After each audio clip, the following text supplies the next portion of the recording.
Hello. I can't say much about export and import into the details, but I thought I'd better tell you, in case any of you would like to sell some of your marmalade in Japan, and also the Japanese people who have got gold here would like to expand a little bit more business in Japan. And first of all, I'd like to say the situation of marmalade in Japan.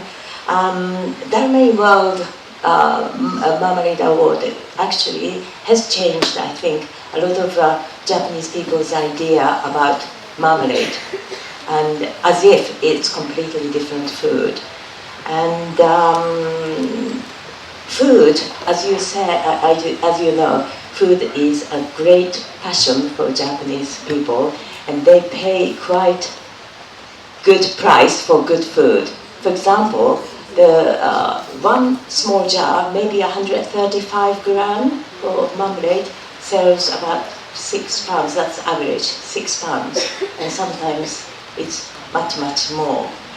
This is because the marmalade making in Japan is quite time-consuming. Yuzu, you may know, yuzu is a really popular fruit, and yuzu marmalade is very popular. But the reason why I said it's time-consuming is because Japanese people don't like bitterness, and a lot of producers have to get rid of this bitterness by blanching and other methods. That's why it takes quite a long time to make just a small jar of marmalade. And how do you sell marmalade in Japan? I think a special way is social media and television, like Beatrice said, is very effective. In fact, the lady, Atsuko Hayashi, who is sitting over there, her marmalade,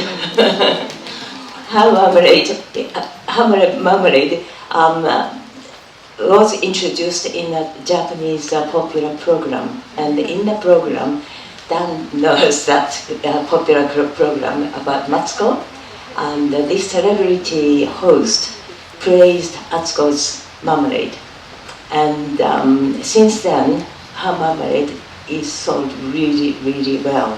But how did this happen, you may wonder. Atsuko has never approached television company by herself.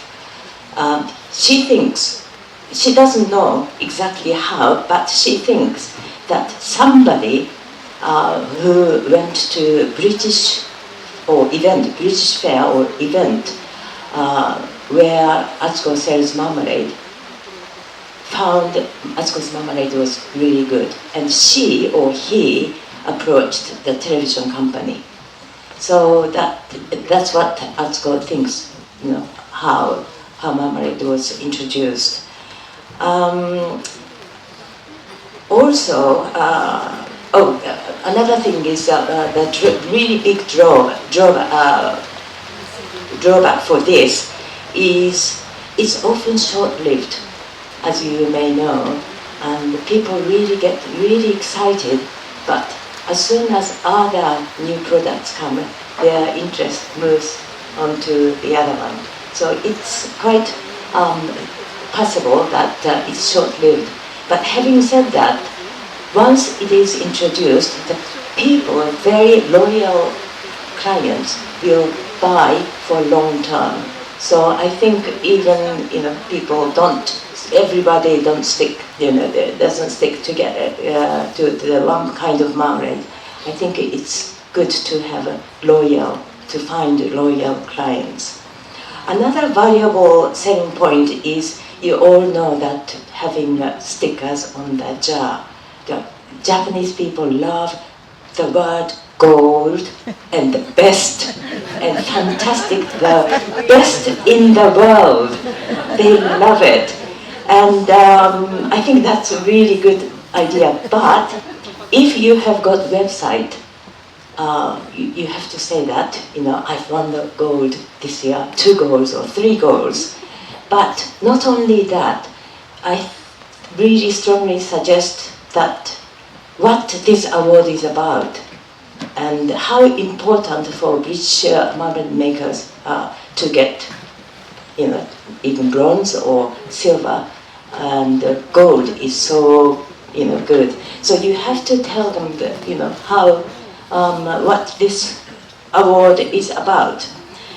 Another way to sell in Japan is to have an agent who promotes your product instead of you, because they really work so hard. Japanese agents work very, very hard to promote your marmalade. Do they take a percentage? How does that work? Oh, they do. Of course, they do. They take quite a lot of. Yes, but Japanese people buy it. If the product is good, as I said, £7 per average is in this country is very, very high, but it's half jar. And would you recommend that people in Japan? Would you recommend people produce small jars for Japan? Yes, I do, because otherwise it will be more. They need to taste first, so they don't buy the big jars. And if they like it, then they'll buy again and again and again. So the British jar, how many is it? 350 is far too big, I think. In supermarket, they sell very big one, but for artisan, I think small ones are much better.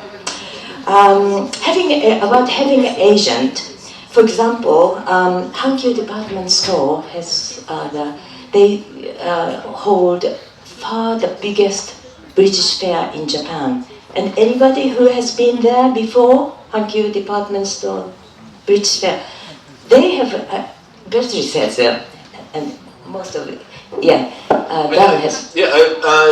So in Japan, at the different department stores, so sort of like the equivalent of Selfridges or sort of around the place.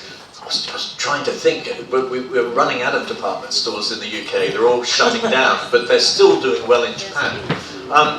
They will have each month a French fair, a British fair, an American fair. And what I've seen there, all these companies from the UK that I haven't necessarily heard about, like there's a fish and chip shop from Scotland that does great business and just goes over there and sells. So it is something you could think about. Yeah, sorry. And this particular Hankyu department store, the British fair, has been on since 1970. And I think usually for 10 days, but every morning before opening, there's a long queue. And soon I've been there, and when I was there, as soon as the department store opens, they run. Actually, they run because things get sold out so quickly. A lot of tasting. Sorry? I would imagine the producers are doing a lot of tasting. They do a lot of tasting. Yeah, that's why Dalmain's marmalade was sold really well, wasn't it? When we were a bit younger, we went out with Mum to Osaka and we went to the British Fair. That's the one that I can remember. Yes. And Mum was there every day selling the Dalmain marmalades. Yes.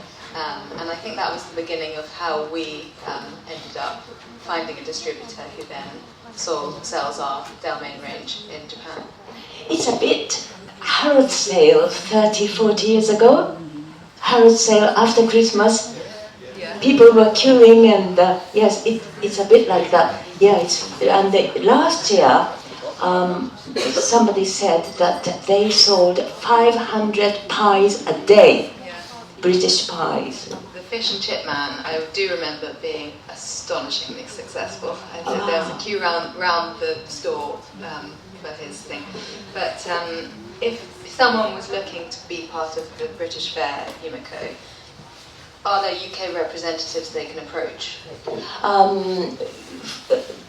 It's better if they have got agent already. But if you don't have the agent, it's not impossible, because there's a UK representative in this country, And he's always looking, not only marmalade, of course, but he's always looking for some good traditional products. And is that through the embassy, or is that? No, there's a special person for that. Can people contact you? They can, but I can probably, I will ask him, and they will tell you how to contact him. Probably that will be better. Yeah, so if anyone has interest in that, if you talk to Yumiko and of course, I said that it's better for you to have an agent first, but as I said, it's not impossible even if you don't have the agent and And approach. there are agents around, aren't there? If you go to one of the speciality food shows, you'll find someone, and they will actually often. Sorry, an agent will actually sort of consolidate, pallet loads of all different products from marmalade to Marmite and also all, those lovely UK British things and send them off to the agent. So it is possible to actually supply relatively small amounts because it will be consolidated. those people at speciality food fairs was a bit missed off from the. Oh yeah, I mean, say if you go to a UK food fair, or actually, just quite honestly, just look online these days for an agent or consolidator for Japan or wherever you want to send to, you'll find someone. Question from the front. If you were successful in finding an agent, what sort of quantity of orders would you be likely to get, and what sort of, I mean, is it hundreds and hundreds of marmalades you'd have to export, or is it a small amount to start with? Or I think it depends on the agent. Some agents have different suppliers. In that case, small quantity. But if the agent is only looking for one marmalade producer in this country, then you have to supply quite a lot. So, but as I said, if you really would like to know, probably I can introduce you to the representative. One thing I'd like you to be careful with dealing with, for example, the British fairs in Japan, department stores, I would say, is you have to be extra careful with the terms and conditions because it's different from UK. And for example, what will happen if you don't sell every single marmalade? Because to bring them back, it will cost them money. So what will happen? So that sort of thing is you have to be careful. I would also, reiterate the sort of perfection element. We also, in terms of numbers, we don't send a huge amount. We're still relatively small in terms of our distribution. But the perfection element is even if a label has a slight scuff, which would absolutely be fine if you sent it to someone that you're selling with in the UK, that will be rejected.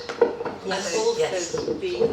and we came across this with Thursday Cottages, that supplying into Japan, they test every single seal with a pencil. They tap it to make sure it's got a proper seal on it, and if it hasn't got a good seal, it's rejected. But isn't that a good thing? I mean, please, what is wrong with us? We are not that perfectionist, everybody. I bought a packet of biscuits from the supermarket the other day. Half were broken. Half! Did you take it back? No, because I'm British. We don't do that. We just tolerate things, don't we? We don't complain. We go, oh well, never mind. That's what the British experience is about. For Japanese marmalade makers, for example, the Hankey department store mainly sells British products made in Britain. But other department stores like Takashimaya, Isetan, and Mitsukoshi, they sell Japanese, British connected products made in Japan. So that is another way. Another thing is department store British fairs are quite famous in Japan, but there are so many British events, as you know, all over Japan, because the Japanese people are really interested in British culture, British food, or any other culture. So they have got British events all over. And if you have anywhere like that nearby, I recommend that you to try. You may not sell as many jars as you were expecting, but the experience is, I think, is quite important for your future business. So I strongly recommend that. Also, lastly, I would like Japanese producers to spread marmalade more, and because in Japan still, marmalade is for toast, nothing else. But cooking, for cooking, marmalade is fantastic, especially yuzu, which is a Japanese citrus fruit. Yuzu has been used for cooking for many, many, many years, and they love yuzu taste, yuzu aroma, and everything. And so marmalade with silver orange or whatever, you can use it, as well for cooking as well as putting it in a toast. For example, you may know teriyaki sauce. We put for fish on the meat. Teriyaki is soya sauce and sugar and sugary sake, and it becomes a little bit thick, and it's really fantastic. So you put marmalade and shoyu. Have you tried? Yes, I have. It's very really nice, isn't it? It's really good. It's really good. So soy sauce and marmalade heated up. So soy sauce and marmalade heated up together, maybe with a little sesame oil. Really delicious. Really on pork, on all sorts of things. Yeah. You know that we have a friend. Miguel tells that she's crazy, but she loves a cup of coffee, a strong coffee, with a spoon, the marmalade inside. You already tasted it. It's wonderful. I would definitely say we've had a huge uptick in marmalade to be eaten with savoury food, and we have with artisans always had a savoury double gold, but the horseradish proper marmalade company one was unbelievably popular with our judges, and I think not just to be eaten with savoury food, but including savoury ingredients has also seen a huge uptick in the last few years. I think actually marmalade and teriyaki sauce will be a good one for next year. And I think too from Taiwan, Kea, you are trying to promote the use of marmalade with savoury foods and with cocktails as well. Yeah. Could you talk about that? Okay.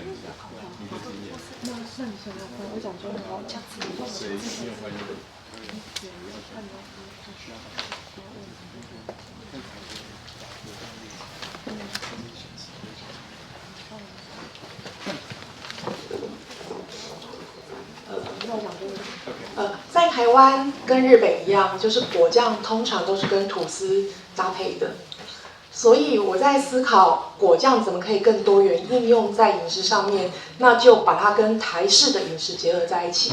所以我们跟台式的卤肉饭、控马做了非常完美的结合。Like in Japan, Taiwanese regarded marmalade as very much binding with the toast also, and so Kea is trying to use marmalade to do into savories and Taiwanese foods to mix the marmalade in a maybe like multitasking. Good word. 但是除了进到饮食上面跟 cocktail 的结合，其实可以引起更多人的热情，所以我们也跟台湾的世界冠军 whisky 格马兰，然后做了一系列的 whisky marmalade cocktail。But when you use marmalade into cocktails, it'll make people more passionate about it. And so she also cooperated with a world champion whiskey brand called Kamalan, and they made a specific marmalade used whiskey. Oh, wonderful. Yeah.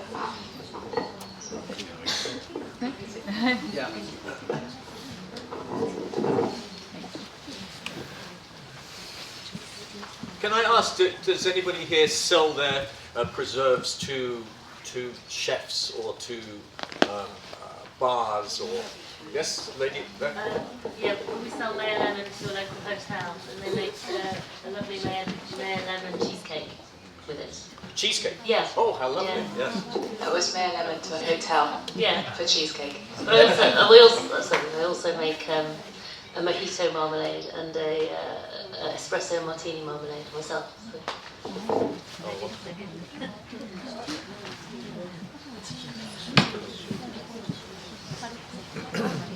I just wanted to ask, when you were saying about Miss Koshi, so they make, take the British products, but then are making it in Japan. So is that sort of, they like the product so much, but it's easier for it to pass if it's made in Japan. So do they buy, they make it to exactly the same recipe? So. Usually marmalade is quite easy for Japanese people to import, so they are made here.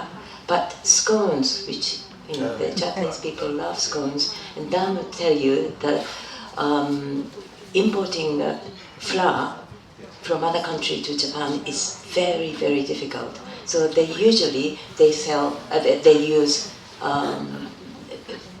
the flour which is made in Japan, but exactly the same recipe, but different. Yeah, I mean it's not quite like that, because every country thinks that their flour is their wheat, and that's not actually the case. There's a world wheat market, and wheat is moving around. So a lot of Australian and Indian wheat is sold to France to make French flour. There's a lot of Australian wheat that's been sold to milling companies in Japan and milled into Japanese flour. But they don't state that on the bag, because it's milled in that country, so it becomes that country's flour. Same in Italy, same, yeah. Anyway, that's a secret. Alex, can I ask you a question about branding choices for export and how that would vary depending on country to country, not just talking about Japan now? Oh, sorry. Actually, I'm not sure I can say much to that, really. Because yes, when I was at Harrods, we sold our products to Ms. Koshi, and they were very particular about everything, and you know, and the branding for them, and our branding, and how it fitted with their perception of what British food was, and yeah, so that's really. Oh, sorry, I thought it was you who was talking about the choices of having people or nudity on the labels for Dubai or. No, but Who was talking about that? I've primed the wrong person. Were you dreaming? just on, I work a lot in the Middle East, and there are issues in some countries, particularly around alcohol. So if you were to use, say, a spirit-based flavouring, like sometimes vanilla extract is in a spirit, that might be stopped. They're also extremely, generally in the Gulf, they like short sell-by dates. They don't like long sell-by dates. So having a 1 year sell-by date would probably be a problem. So getting back to the question about getting an agent, I think in all other countries, the agent, if they're from that country, will understand the cultural and business aspects better and stop you making mistakes. Dan, you've probably had a good experience with this. Dan, as our head judge for the awards here, travelled to Yokohama to judge the awards in Japan. Can you tell us a bit about that? Wow, amazing. It's wonderful.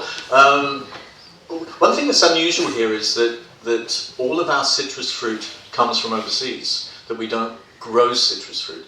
I was interviewed by a Taiwanese journalist, and they were trying to understand why we had a marmalade festival. And they kept kind of asking the same question over and over, and I would explain it in different ways. But what it came down to is, why would you have a festival about fruit you don't grow. And I've never thought about it that way. I actually thought, why wouldn't you have a strawberry festival? Why wouldn't you have an apple festival? Apple preserves. So going to Japan, where you can be in Tokyo and see out of the window of someone's apartment a lemon tree growing with beautiful lemons on. You can see beautiful mandarins and citrus fruit everywhere. So to go to Yawatahama, where you have terraces of orange trees that surround this coastline, was just incredible. So people are picking that fruit and sometimes within the day turning it into marmalade, or starting the process to do that. So I was utterly overwhelmed by that. And one interesting thing, like you were saying about the Japanese people really liking British food, that's rare in the world. Let's be honest. We've got a country. There's a country, Japan, that loves British food. That's fantastic. We should be forging more and more links with them, more and more links. But also, as I saw in Taiwan with Kia, that Taiwan is also very exciting. They also have this appreciation of what we do, but also want to celebrate, perhaps slightly differently to Japan. They really want to celebrate their Taiwanese identity within their marmalade making. So that's perhaps the difference. Whereas sometimes in Japan it's about exploring Britishness through a Japanese perspective. That was an interesting thing that we talked about last night, Jane and Yumiko and Atsuko actually, was the way of making the marmalade, but incorporating Britishness. And so you were talking about the bitterness, particularly last night. Yes. Yeah, a lot, because Japanese don't like bitterness. Originally, most of the marmalades that came over to the competition were very unbitter, and so you got these amazing citrus. I mean, the yuzu is only one of hundreds of incredible citrus that are grown in Japan with the most amazing fragrance and flavour. But what was happening was, because traditionally people don't like bitterness, the bitterness was being blanched out of the peels. So the marmalades would come here with these incredible flavours, but actually be quite bland, because what we want, that bitter acid sweet wasn't there. It wasn't acid, it was sweet, and it wasn't bitter. But the flavours were incredible. And certainly Atsuko has embraced the idea of bitterness.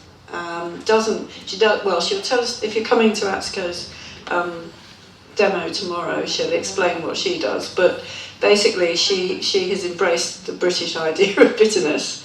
So and that's what's happening now. Is Japanese marmalades coming here are much more that bitter acid balance, which was missing in the early years. And so that was that change very quickly from marmalades suited to the Japanese market to marmalades coming here that were suited to our palate. And that's happened within 5 years? Yeah.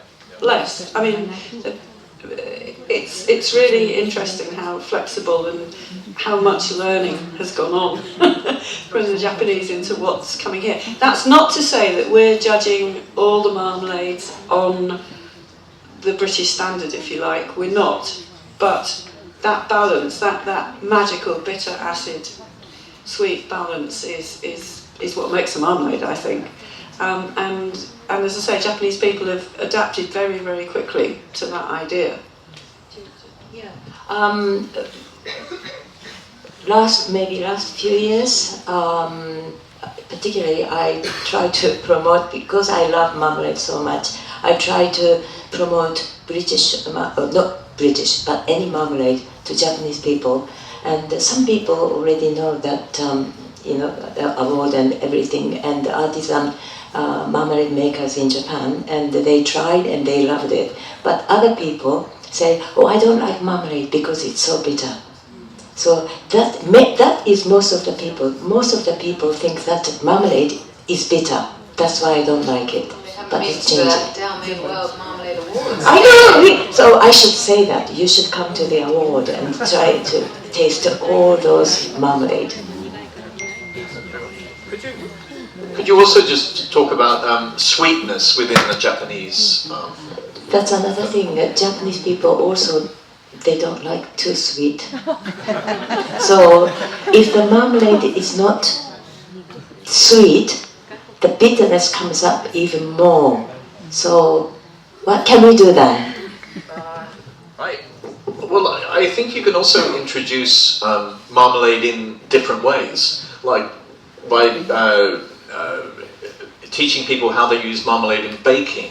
You can dilute some of that intensity, but still get people to appreciate it. It's like teaching babies how to eat, kind of. Whenever we are like this with foreign food. I remember, say 10 years ago, if something was labelled spicy in the UK, it never was. You'd be thinking, can I taste anything? Whereas today, if it's labelled spicy, I know I can't eat it. No, it's going to burn my throat. Our tolerance for chili and spice in the UK has really gone up. National tastes evolve, and I think that's what you're saying is happening in Japan. It's happening. And somebody I have met, she loved marmalade, which is unusual because she's been making marmalade for maybe 20 years. But she was always making marmalade based on the sort of recipe which is sold in the supermarket. And then she found your book, Pam's book, and she found a totally different way of making it and tasting it. And she changed, her mind changed completely. Now she's making a British way of British marmalade, which is good. I think that leads quite nicely into the science elements. One of the questions from Esther, which is about perhaps we should start actually, Pam, by reading the definition of marmalade, which I think you've prepared. Well, the trading stand has actually prepared it. So yeah, we were saying really, what is marmalade? And I can look in the Oxford Dictionary and all the dictionaries, and they usually refer to it as a gel made from citrus fruit with peel in it. But the trading standards, and this is important in the UK, it's a mixture brought to a suitable gel consistency of water, sugars and fruit pulp, fruit puree, fruit juice, fruit peel, and an aqueous extract of fruit of any combination thereof. In every case obtained, the citrus fruit such that the quantity of citrus is not lower than 20 grams per 100 grams of the endocarp, is obtained from the endocarp. So basically, that's our definition of marmalade. And it is always so interesting how the UK, well, the British have developed this idea of marmalade, whereas if I look back into the 19th century cookbooks, Mrs. Beeton and people, we have gooseberry marmalade, we have rhubarb marmalade, and somehow we have just decided that marmalade here should be made from citrus fruit, and it's always very, very interesting how this has come about. Can you talk a bit about how you go about creating nutritional values? Well, I think when you began, how difficult? Well, we didn't have to. Oh, do you mean on sugar solids and fruit content? Just on the back of your jar. Yeah. Well, you've got your nutritional values, which I think Esther's talking about. Your things. I didn't have to do that, but if I was doing it now, I would send it off to a food lab. So how do you do that? You would look online and find one and send it off, and that is a requirement that you have on all things now. But to go back to the basics, which every jar should say what the fruit content is and what the sugar content is. That's obviously the fruit content is, the amount of marmalade you end up with, the amount divided by the amount of fruit that you put in. And your sugar content is actually taken on a refractometer. And I was talking to a gentleman earlier on, and a refractometer is such an important part of actually your recipe and making sure that your marmalades are very consistent. Can I ask a question? Because I am interested, because when I look at marmalades as a shopper, first thing I look at is, you know, the fruit content of it. And I think if it's low, I'll pass it by. But is there legislation which says that you can't put the fruit content on the front? Because I would want to shout about the fruit content, but it seems to be hidden. And in fact, there is a jar out there which doesn't declare the fruit content, and they've got a very professional jar, but it's not illegal. Well, there is another term called extra jam or extra marmalade, and that has a higher fruit content. I didn't particularly like it. But a marmalade can actually be as low as, is it 28%, 28 grams of fruit per 100 grams? And it's always very, very interesting. And that comes from, you know, working with the amount of sugar you put in and things. And certainly nowadays I will actually want to look for a much higher fruit content marmalade. But this is also a very interesting thing which many of you may not know, and it may not be so applicable to, I suppose it is applicable to marmalade, but when it comes to marmalades and jams, when it says prepared with, say, 40 grams of fruit per 100 grams, that can include, if you're using apple or if you're using plums with stones in, that includes that beginning amount. Is not what is in the jar. And I often think that's actually quite a... So the gross amount. Yeah, maybe less than it actually says.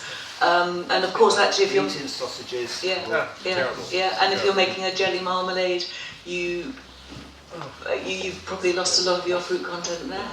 So always quite interesting. I think it's on for the benefit of the producer, not for the consumer. On the nutrition calculations, though, when you're a small producer, sending your jars off to a lab is a very expensive business, and a desktop calculation is perfect. Alacalc, NutriCalc. Yeah. You get well, I'm just going to say is that if you look up people, you can get 5 free trials with some of these people, so that's very useful if you're just doing a few, because yes, we require people to have nutritional contents, and it is expensive, but there are ways around it. Do you have recommendations for your 5 free trials? Yeah. Websites? Well, NutriCalc and Alacalc are the ones that spring to mind. They do then bombard you with these. Yeah, they do bombard you because they want you to take out a subscription. It's a yearly subscription or a monthly subscription. But if you move around them enough, you can get all your email address. you can actually get all your stuff done for free. It does actually work. You can actually, if you do a bit of maths, you can actually use some of the websites, like, you know, the ones, I forget what they're called, something like My Nutrition Buddy or something for your own nutrition. There are quite a lot of free websites. There was one I used to use, which chefs use as well, and it's a free website and it's for you for monitoring your well-being. But actually, you can actually, with a few sums, use those websites to get the nutrition out as well. You just have to do a bit more maths because you've got to multiply up. For example, they're usually like 1 serving of something, you know, I don't know, sugar or something, and you have to multiply it up to get your batch quantities. But it is perfectly doable, and it's free always. And I'm just trying to remember the name of the one I used to use. But you can do it that way using a sports one or whatever. I've got to ask you the $1 million question. What if people lie and just make up numbers? I actually think that happens quite a lot.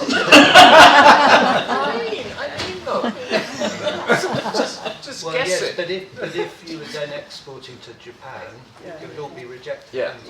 Yeah. Because they research and is they do their own. Yeah, but the other way round, you're fine. Yeah, it's interesting. It's interesting. Lying doesn't pay would be the official line from the panel. Yeah, it doesn't. This year, for example, because when you're a small producer, and you're in a hurry, you want to use the same label that you've used before. Yeah. You know, why wouldn't you? But because you're a small producer and you're in a hurry, things do vary quite a lot. And because you're a small producer, your fruit is coming quite often from completely different sources. You're not dewars or whatever, and you're not getting one batch of several oranges, you know, that you're going to use the whole year. Your several oranges may well be coming from several purchases made, even, you know, in Waitrose or whatever. And fruit varies all the time, as we've said before. And I had noticed this year with my trusty refractometer that there were quite a few marmalades coming in saying they were maybe 60 grams of sugar per 100 grams, and I'm thinking that is a low sugar marmalade. And I test it, and quite often it wasn't a low sugar, it was maybe 50 grams per 100 grams rather than 60. Now I put that down to the fact that you're small producers, you've got one label, you're not going to reprint it, so you stick it on. But you will be found out if in this competition, because we can tell. But so do be aware that there is quite a lot of variation in what you're making, and it is a pain, particularly if you're not creating your labels yourself. If you're creating your labels yourself, then obviously you have a lot more flexibility in your printouts. But if you're having labels, I mean, there's two things you can do. You can have your labels printed with the basics on, and then you can add the details later, or you can generate your own labels. But because there is a lot of variation, and especially, and if you make jams as well, you know, and you're getting your blackcurrants from all sorts of different people, there will be an enormous amount of variation in your final sugar content and fruit content. So just bear that in mind, because you might get found out. Yeah, but on that is actually, if you are being an artisan and you are selling, you need to know what you're marketing at. And I would say with Thursday Cottage, we were as low as we were legally allowed to be on the sugar contents, which is 60%. Allowed to go 3 points, you know, either or not. In fact, not really down on that, because that would then not become a traditional jam or marmalade.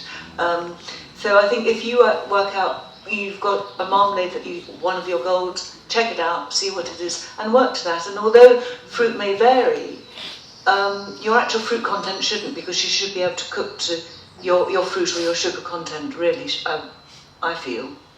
Yeah, I agree. But there were some notable ones this year that were 10 or 15% below. Yeah, and although I didn't judge this year, likewise, I'm often given marmalade, or I often buy marmalade, and I take it home, and it may say it's 60%, and I taste it, and I think this isn't it, and it's 66, 67%, which is actually really illegal then, as far as the trading standards go.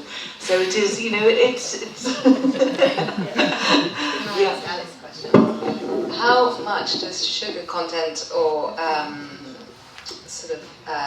food safety requirements put in place affect your choice of kid buying? Well, it's so important now. The age I am, and growing up 70s, and when I was first at Harrison, it was much more relaxed. Everything was relaxed, but now, like we've just been saying, it's got to be done properly, because trading standards, we will be found out. Retailers, obviously, if we bought it on faith, because if we, as a retailer, we send you, great big form to fill in, which goes through provenance, and because just touching on that, is that we want to know that you've bought your ingredients with the same care as we're buying, and it is interesting. It's not marmalade. It just happened last week. We're looking. We're putting in gelato counter into our new shop in Scotland. A Scottish gelato maker, and they were doing a strawberry swirl gelato, and Emily asked where the strawberries from. They said from Sainsbury's, and you know, it's, you know, like you just said with Waitrose, but yes, also allergens now. You know, it is absolutely be crucified. Obviously, the person that gets, you know, intolerant, you know, illness and stuff, but you've got to be so careful and not to, you know, I see things on labels, claims. If you're making any claim, it's got to be validated, certainly. So, you know, there's no half measures really with these things anymore. Does everybody have an allergen sort of statement on their jars, or does anyone not? No. You can be honest. No, we don't. Yeah? We have an allergen statement.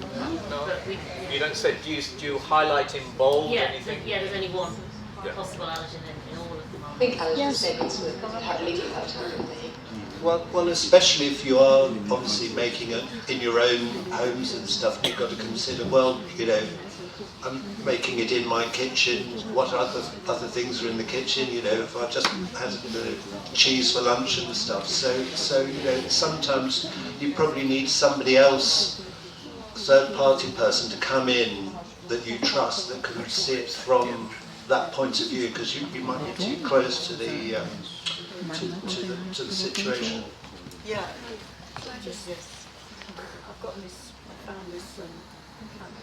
I've just found a calculator that you can use that's free.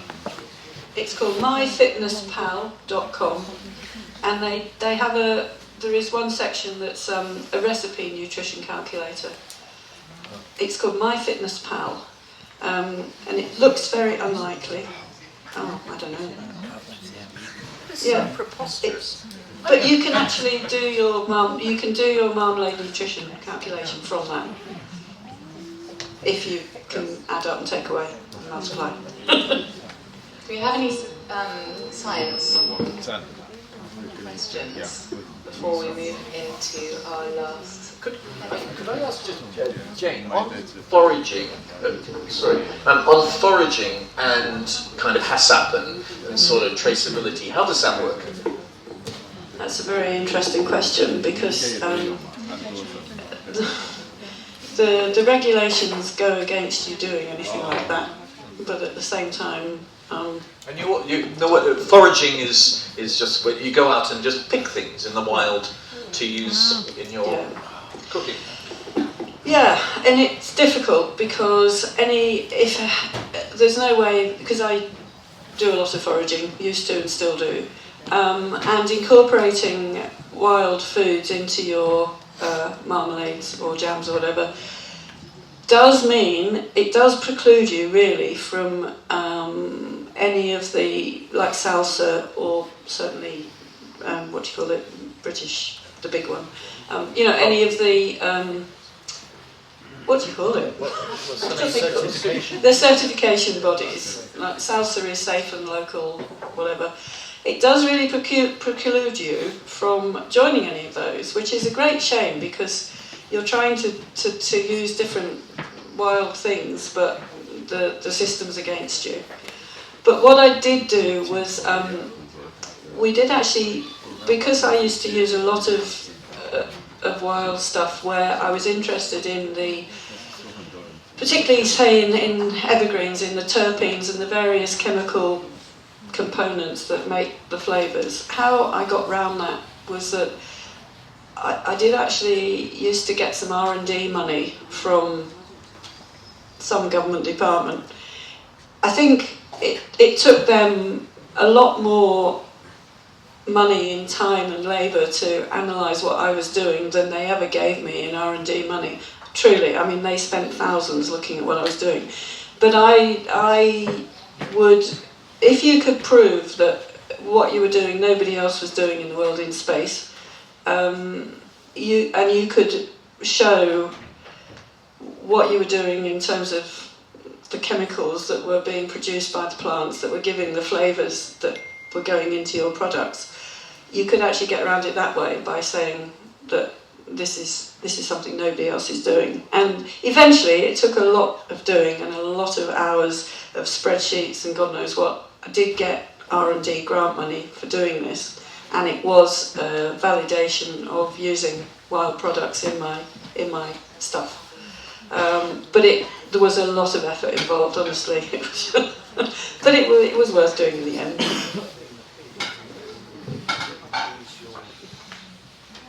You set the precedent that they can follow. Yeah. Alexander just asked if that was setting a precedent that other people can follow. Yes, I would say it was. So it was using, things like different conifers. I'm trying to think what other flowers and fruits I used, but it was mostly flowers, and it was things like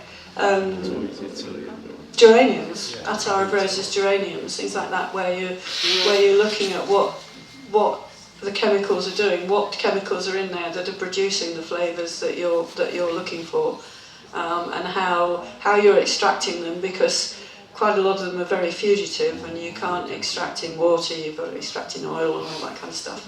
And if they're, and the time of year, I mean that was an issue. We did this strawberry jam with attar of roses geranium, and you could only really extract the oils in spring. The rest of the time the oils changed and they became fugitive and all that kind of stuff. And that's nature for you, isn't it? But and it was the same with a lot of conifer oils, that they do change as the season, which amazes me when you read about Norwegian cooks and things using conifers, that they never say about the time of year, because for example, the Sitka spruce needles in May are incredibly different from Sitka spruce needles in June or July, and certainly later in the year.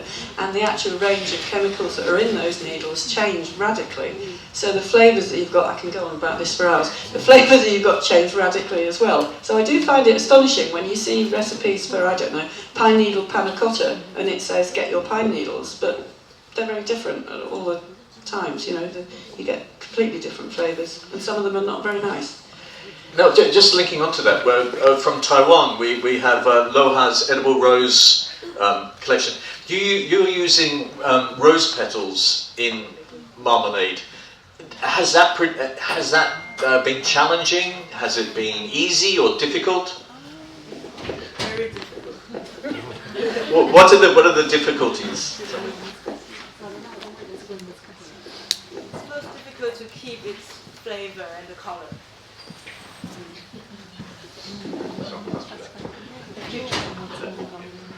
So the most difficult part is to keep the petals flavor and the color as well. And is that something that you find customers really like, having this flower flavour? Yeah, they love it. Because you sell overseas as well. Yeah, we do sell to the exporters in Japan. And Singapore? And Singapore as well, yes. Oh, that's wonderful. So, yeah, I think you can build a reputation by provenance, perhaps. Alexander, do you think, is that important? Do you see this as a trend that's peaking, going down, up? Definitely provenance. It's what we're looking for all the time, because it just shows the it just reinforces quality all the way down the line as well. And I think what you were saying about this country, where we just accept a packet of broken biscuits, there's too many things we just accept, and we don't say no, that's not good enough. And might be an occasion where we talking about cane sugar and stuff like that. I wanted to ask you really, is cane sugar best or beet? Because there's an ignoramus. When I'm cooking, I use cane sugar. I do think that has a better flavour, but also the provenance of it, I think, is better. And personally, I would think, well, beet sugar in this country, it's basically destroying the soil structure. So it's all about the environment as well. And I think, But it is British. it's British, but it's bad British because Bad it's yeah, I do think so. So yeah, that's the thing is that it's agribusiness, isn't it? Yeah. They're having to put on chemicals which we know are damaging the bee population. So I think that's it. You know, you can take an issue, you can take a position on so many of the ingredients, and why not? Really, why not set that bar high? And would you do you think the label should explain this? Well, that's what we were saying before. You've got a small jar, so yes, I think that's why you need to involve somebody that can get these messages across. And like you were saying earlier, is that sort of backing it up with Instagram and things, and TikTok and stuff. You know, that's a way of getting your message across. But certainly when we have a TikTok. Yeah. And do you dance on it? Or? I don't go on it because I don't do any dance. Thank you very much. But yeah, lost my train of thought. Okay, I think we for the last little bit, I just wanted to ask everyone to just do a short thing about how they failed. If they have, if they haven't, feel free to not answer. Perhaps Dan, do you want to start? Yes, what sort of failure becoming a success? Become a lesson of success. What's something? In a way, when I very first, I'm kind of probably known for baking and bread, really. And when I started, sort of back in the early 90s, I was working at a kitchen as a junior sort of pastry chef, and I had to make the bread each day, and I would. I didn't have time to knead it for 10 minutes, so because I also had to do all these other jobs that were downstairs and upstairs, so I'd give a little knead and I'd go downstairs, and I was sort of, it wasn't, I was sort of making a mistake, I guess, but it helped me also discover more about the science of bread making and how it's time rather than the kneading that's making the biggest physical change to the gluten in the dough, or the formation of the gluten in the dough. So I learned that, out of this mistake, I learned that time is one of the most important things. And giving things, like Jane was talking about the curing of marmalade, giving things time is something that we don't always consider. So, yeah. Yeah, and I actually think that our mistakes are our very best learning ways. And I can probably think of all sorts of things, but I do remember once, and it also goes back to curing, we were packing a pallet for the National Trust. Hot July day. We used to hand pour, hand cap, and it would then pack in a tray with shrink, and we packed straight onto the pallet because the National Trust wanted it. All sent off, all neat and tidy, 1,536 jars. Then 2 weeks later, when the trusts were unpacking it, they contacted us and said, this isn't consistent, this marmalade, it's different colours. And, I was really puzzled on this. And Hugh and our driver went up to collect the pallet of marmalade and to bring back. And I stripped it down and looked at all those jars, and the ones in the middle had carried on cooking and caramelising. So they were really dark inside. The marmalade tasted amazing. But and that's the way I remember again another 1,536 jars with the wrong labels on them, and also apricot jam that didn't set, but that did set. Just all sorts of things. But we learn, and apricot jam hadn't set because it was low acidity, but it did set eventually. Right sugar, so yeah. Lots of things, but yeah, I think it's, however, I often say to people, there's no jam academy out there. And people often say, what happens if I do this? And another mantra is, the world won't end if you try that. It's worth experimenting. I don't know what to say about mistakes because I'm making them all the time.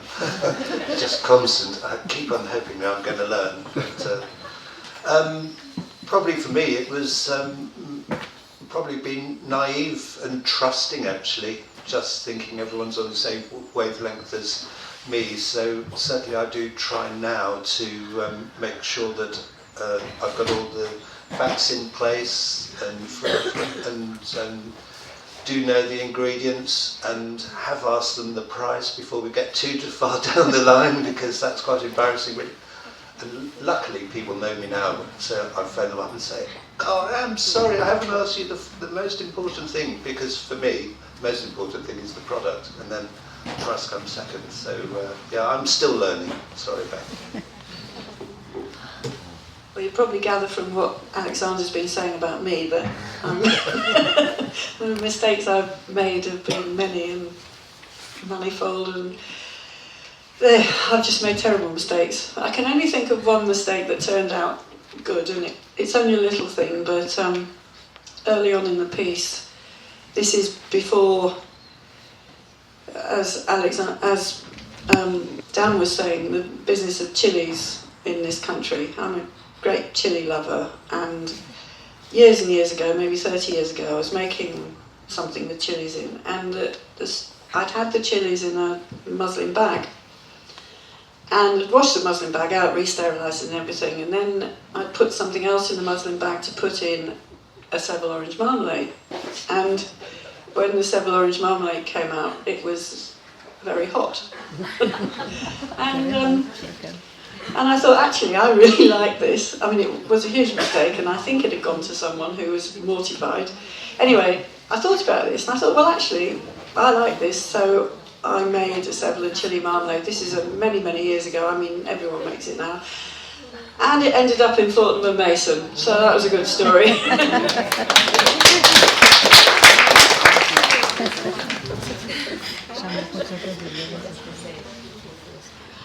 I'm not in marmalade business, so I cannot say my mistake or anything. I just make it for myself and for my friends and family. And just one thing I would like to say is, as I said earlier on, that I wish that Japanese chefs or British chefs introduce the recipe using marmalade, and then it will spread, because marmalade, as I said, is so good for cooking. So I wish they did that, and I think I'd like to say that all those gold winners, congratulations, and you probably will take the main part to spread marmalade in the world, I hope. Yes, thank a round of applause.